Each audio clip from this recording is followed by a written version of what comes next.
رسول اللہ صلی اللہ علیہ وآلہ وسلم کے فرمان عالی شان کا مفہوم ہے اتقوا النار ولو بشق تمرۃ، جہنم کی آگ سے بچو خواہ کھجور کے ایک ٹکڑے ہی کو صدقہ خیرات کر کے بچ سکو۔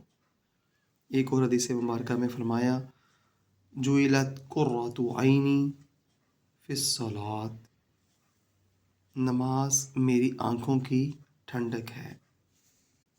نبی کریم صلی اللہ علیہ وآلہ وسلم نے فرمایا سباب المسلم فسوق وقتالہ کفر، مسلمان کو گالی دینا فسق ہے اور قتال یعنی کہ مارنا اسے کفر ہے۔